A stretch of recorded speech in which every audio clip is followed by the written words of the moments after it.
పెట్టుకో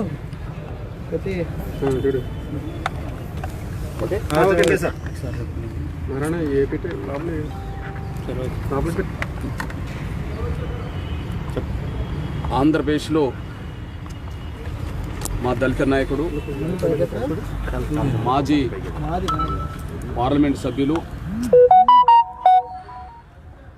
రెండు తెలుగు రాష్ట్రాల్లో ఎక్కడ దళిత వర్గాల మీద లేదా మొత్తం పేద వర్గాల మీద ఎక్కడ ఏ అన్యాయం జరిగినా స్పందించే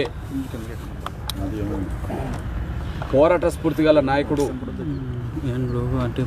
మా హర్ష కుమార్ని అక్రమ కేసులు పెట్టి జగన్మోహన్ గారి ప్రభుత్వం పైశాచిక ఆనందం పొందుతున్నది. ఇవాళ జైల్లో ఉండబడే మా హర్ష కుమార్ విడుదలయ్యేంత వరకు తూర్పుగోదావరి జిల్లా వరకే కాకుండా రాష్ట్ర వ్యాప్తంగా మా పోరాటాన్ని ఉధృతం చేస్తాం. మా హర్ష కుమార్ని జైల్లో పెట్టి జగన్మోహన్ గారు పైశాచిక ఆనందం పొందుతున్నాడని మేము భావిస్తున్నాం. అది తాత్కాలికం, కొంతకాలం. ఈ విషయంలో జగన్మోహన్ గారి ప్రభుత్వాన్ని, మా హర్ష కుమార్ గారిని అరెస్ట్ చేసిన పోలీస్ ఉన్నతాధికారులని సూటిగా అడుగుతున్న ప్రశ్నలు, వాటికి జవాబు చెప్పాల్సిన బాధ్యత ఉన్నది. మీరు పెట్టిన ఆ సెక్షన్ల ప్రకారమే మీరు సాక్ష్యాధారాలతో సహా రుజువు చేసినా కూడా 7 సంవత్సరాల లోపే శిక్షలు పడతాయి. మీరు రుజువు చేసినప్పుడు కూడా 7 సంవత్సరాల లోపే శిక్షలు పడతాయి. 353, 354 సుప్రీంకోర్టు డైరెక్షన్, కేంద్ర ప్రభుత్వం తీసుకొచ్చిన చట్ట ప్రకారంగా 7 సంవత్సరాల లోపు శిక్షలు పడి ఏ కేసులోనైనా పోలీస్ అధికారులే స్థానికంగా బెయిల్ ఇవ్వచ్చు. మరి ఇక్కడ ఒక మాజీ ఎంపీ దళితులకే కాదు పేద వర్గాలకు ఎక్కడ ఏ అన్యాయం జరిగినా కూడా స్పందించే ఉద్యమ స్ఫూర్తి గల మా నాయకుడు ఈ 353, 354 సెక్షన్ ప్రకారం జైలుకి వెళ్ళొద్దు. కానీ అడుగడుగున జగన్మోహన్ రెడ్డి గారి ప్రభుత్వాన్ని ప్రశ్నిస్తున్నాడనే ఏకైక ద్వేషంతో, ఏకైక కక్షతో ఆ సెక్షన్లు పెట్టి పోలీస్ స్టేషన్లోనే బెయిల్ ఇవ్వాల్సిన సెక్షన్లో కూడా ఇవ్వకుండా జైలుకు పంపడం అనేది ఇది కక్షపూరితమైన చర్య, ఇది బెదిరింపు చర్య, ఇది అణిచివేయడానికి జరుగుతున్న కుట్ర చర్య. దీన్ని మేము తీవ్రంగా ఖండిస్తున్నాం. రెండో విషయం, సూటిగా తూర్పుగోదావరి జిల్లా పోలీస్ యంత్రాంగానికి మేము స్పష్టంగా ఒక ప్రశ్న అడుగుతున్నాం.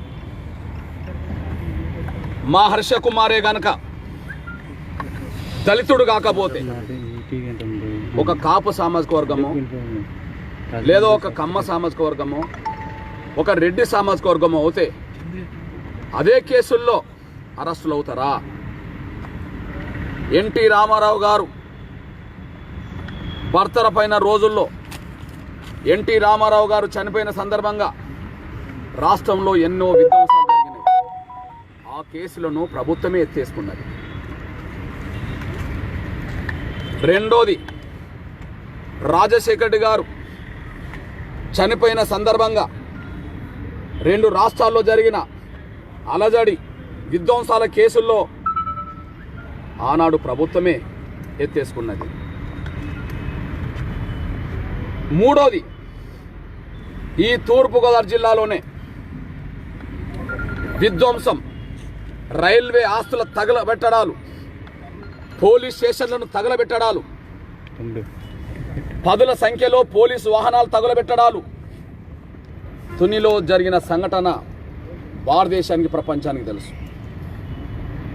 నేను ఏ ఉద్యమం సందర్భంగానైనా సరే, నేను 2 తెలుగు రాష్ట్రాల్లో భారతదేశంలో తునిలో జరిగినంత విధ్వంసం తగలబెట్టిన చరిత్ర నేను ఎక్కడ చూడలేదు. కాపునాడు ఉద్యమ పిలుపుతో తునిలో జరిగిన ఘోరమైన సంఘటన, ట్రైన్కు తగలబెట్టిన చరిత్ర, పోలీస్ స్టేషన్లనే తగలబెట్టిన చరిత్ర, పోలీసు వాహనాలు తగలబెట్టిన చరిత్ర, పోలీసుల మీద దాడులు చేసిన చరిత్ర ఈ తూర్పుగోదావరి జిల్లాలోనే కాపునాడు ఉద్యమ సందర్భంగా జరిగినాయి. అన్ని కేసుల్లోనూ A1 నిందితుడిగా ముద్రగడ్డ పద్మనాభం పేరే ఉన్నది. మీ దృష్టికి తీసుకొస్తున్నా, మొత్తం ట్రైన్ తగలబెట్టిన చరిత్ర, ట్రైన్కు తగలబెట్టిన చరిత్ర, పోలీస్ స్టేషన్లు పోలీసు వాహనాలు తగలబడుతున్న చరిత్ర, పోలీస్ స్టేషన్ తగలబెడుతున్న చరిత్ర, వందలాది మంది కాపునాడు కార్యకర్తల మీద, నాయకుల మీద A1 నిందితుడిగా కాపునాడు నేతనే పెడితే ఆయనను అరెస్ట్ చేయడానికి కూడా సిద్ధంగా లేని ఇదే తూర్పుగోదావరి జిల్లాలో ఆయనను, కాపునాడు కార్యకర్తల్ని ఒక్కరిని కూడా అరెస్ట్ చేయడానికి, జైలుకు పంపడానికి సిద్ధంగా లేని ఈ ప్రభుత్వం వాళ్ళ మీద కేసులు ఎత్తేయడానికి కేబినెట్ నిర్ణయం తీసుకున్నది. రైళ్లను తగలబెట్టిన కేసుల్లో, పోలీసు వాహనాలను, పోలీసు స్టేషన్లను తగలబెట్టిన చరిత్రలో వాళ్ళ మీద కేసులు ఎత్తేయడానికి కేబినెట్ నిర్ణయం తీసుకున్న జగన్మోహన్ గారి ప్రభుత్వం, మా దళిత నాయకుడు ప్రజల పక్షాన పోయి మాట్లాడిన సందర్భాలు ఉన్నాయి. ఒకవేళ అధికారుల మీద కొన్ని సందర్భాల్లో ఆగ్రహం వ్యక్తం చేసిన సందర్భాలు ఉండవచ్చు. అది ప్రజల కోసం. దాన్ని కక్షపూర్వకంగా పెట్టుకొని ఇవాళ కేసులు పెట్టి జైలుకు పంపి పైశాచికానందం జగన్మోహన్ రెడ్డి ప్రభుత్వం పొందుతుంది. మరి ఇదే తూర్పుగోదావరి జిల్లాలో మా దళితుల తరపున 2 తెలుగు రాష్ట్రాల్లో సుపరిచితుడు ఒక నాయకుడిగా మా హర్షకుమార్ ఉన్నాడు. ఇదే తూర్పుగోదావరి జిల్లాలో కాపుల తరపున కాపునాడు నేతగా ముద్రగడ్డ పద్మనాభం ఉన్నాడు. ముద్రగడ్డ పద్మనాభం నాయకత్వంలో జరిగిన విధ్వంసం కేసులు ముద్రగడ్డ పద్మనాభంతో ఉంటే ఆయన ఎందుకు అరెస్ట్ చేయలేదు? ఆయనను రాజమండ్రి జైలుకి ఎందుకు పంపలేదు? ఇదే తూర్పుగోదావరి జిల్లాలో జరిగిన ఆ ఘటనలో రాజమండ్రి జైలుకి ఆయనను ఎందుకు పంపలేదు? మా హర్షకుమార్ని ఎందుకు పంపిండ్రో చూస్తే ఇది దళితులకు ఒక న్యాయం, అగ్రకులాలకు ఒక న్యాయం అనేది, ఇది దళితులకు ఒక న్యాయం, అగ్రకులాలకు ఒక న్యాయం అనేది స్పష్టంగా కనిపిస్తున్న విషయం కూడా మీరు చూసుకుంటున్నాను నేను. అందువల్ల స్పష్టంగా చెప్తున్నాను, మీకు దమ్ముంటే ముద్రగడ్డ పద్మనాభం అరెస్ట్ చేయండి. మీకు దమ్ముంటే రైళ్లను తగలబెట్టిన కేసులో A1 నిందితుడు, పోలీస్ స్టేషన్లు తగలబెట్టిన చరిత్రలో A1 నిందితుడు, పోలీసు వాహనాలు తగలబెట్టిన, ఇంతకంటే ఏం కావాలా? మీకు దమ్ము లేదు, మీరు కేసులు ఎత్తేసుకుంటారు ఇంకా. కానీ దళితులంటే, దళిత నాయకులంటే చులకన లెక్కలేనితనం అయిపోయింది. ఈ విషయంలో జగన్మోహన్ రెడ్డి గారి ప్రభుత్వాన్ని అనగారిన వర్గాలందరూ ఏకం చేసి వెంటాడతాం. నువ్వు ముద్రగడ్డ పద్మనాభం అరెస్ట్ చేయను, మా హర్షకుమార్ అరెస్ట్ చేస్తావా?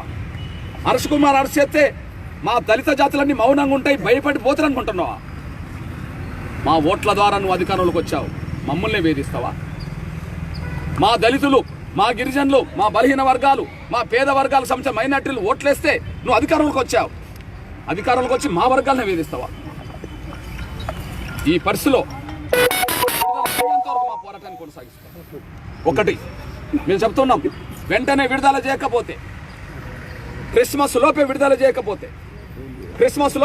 చేయకపోతే నేను ఈ నెల 23న మొత్తం దళిత సంఘాలు, పేద సంఘాలను కలుపుకొని కలెక్టర్ ఆఫీస్ ఎదురుగానే మహాదీక్షకు నేనే కూర్చుంటాననేసి కూడా స్పష్టం చేస్తున్నాను. 23 లోపు, క్రిస్మస్ లోపు కనుక విడుదల చేయకపోతే, కేసులు ఎత్తేసి బేషరతుగా విడుదల చేయకపోతే రైళ్లను తగలబెట్టే కేసులు ఎత్తేస్తావు, పోలీస్ స్టేషన్ తగలబెట్టే కేసులు ఎత్తేస్తావు, మీ నాన్న చనిపోయినప్పుడు కేసులు ఎత్తేసుకుంటారు, అందరు కేసులు ఎత్తేసుకుంటారు, మా వాళ్ళని కేసులు పెట్టి జైలుకు పంపుతారా?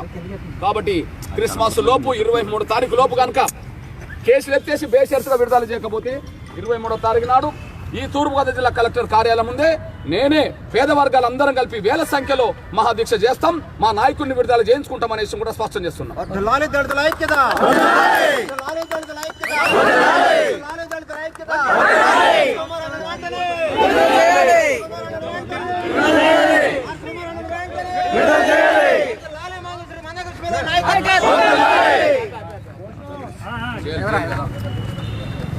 సన్న సన్న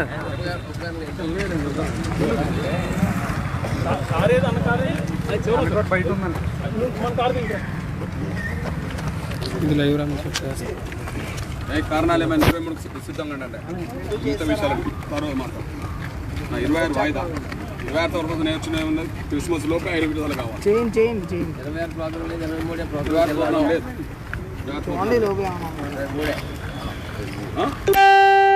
జిల్లా నలుమూలల మొత్తం వర్కౌట్ చేయండి. ఈ ఆత్మగౌరవంతో ఆలోచించే మాలామాదిగా పేదవర్గాలందరినీ ఆర్గనైజ్ చేయండి. కొంతమంది అస్తిత్వం చాటుకున్న వాళ్ళు, ఆత్మగౌరవం చాటుకున్న వాళ్ళు కూడా ఉంటారు, కిరికితనంతో ఉండేటోళ్ళు ఉంటారు. అట్లా ఉండడం వల్లనే ఇట్లాంటి నాయకుడు జైల్లో ఉండాల్సి ఉంటుంది.